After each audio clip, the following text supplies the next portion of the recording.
Hello বন্ধুরা, good afternoon. কেমন আছো সবাই? আমার বাচ্চারা বহুদিন ধরে বায়না করছিল মা কেক বানাও, মা কেক বানাও। তারপরে ভাবলাম চলো, এতদিন ধরে বলছে বানিয়েই দিই। তো আজকে বানিয়েছিলাম ব্রাউনি।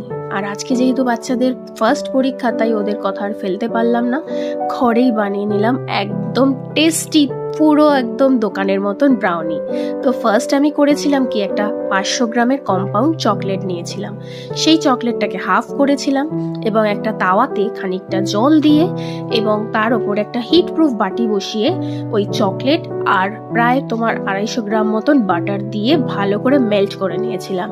এবং আর একটা পাত্রে আমি ময়দা দিয়েছিলাম, সাথে হাফ কাপ টক দই, হাফ কাপ তোমার চিনি, মানে ডাস্ট চিনি যেটা আছে, তারপরে কোকো পাউডার থাকলে তোমরা কোকো পাউডার দিতে পারো। আমার কাছে অ্যাভেলেবেল ছিল না, ডেট ওভার হয়ে গেছিল বলে আমি স্কিপ করে গেছি। একদম 1 টেবিল স্পুন বেকিং পাউডার এবং 1 টেবিল স্পুন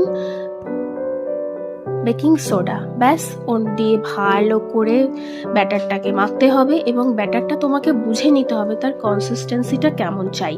এবং যদি তোমার মনে হয় একটু বেশি শক্ত হয়ে গেছে, তুমি একটু কাঁচা দুধ মানে বাড়িতে যে দুধ আমাদের অ্যাভেলেবেল থাকে সেই দুধ দিয়েও ভালো করে তুমি ব্যাটারটাকে মাখিয়ে নিতে পারো। এবার দেখো, আমি কেকটি নিয়ে নিয়েছি, তার মধ্যে খানিকটা তেল দিয়ে আমি মাখিয়ে নিলাম। আমার পেপারটাও শেষ হয়ে গেছে, তো একদম ওর মধ্যেই আমি ব্যাটারটাকে দিয়ে দিচ্ছি।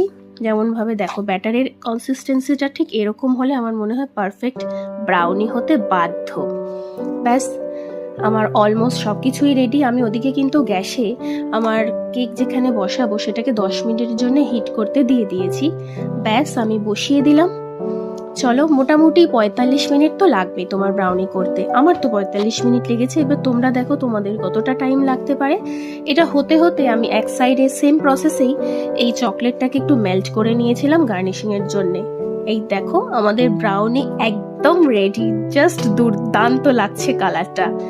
এবার আমি হাফ হাফ ওখান থেকে কেটে নিয়ে বাচ্চাদের জন্য বেশ গার্নিশ করে দিচ্ছি। এইভাবে দেখলে ওদের খেতেও ভালো লাগবে আর আনন্দও পাবে।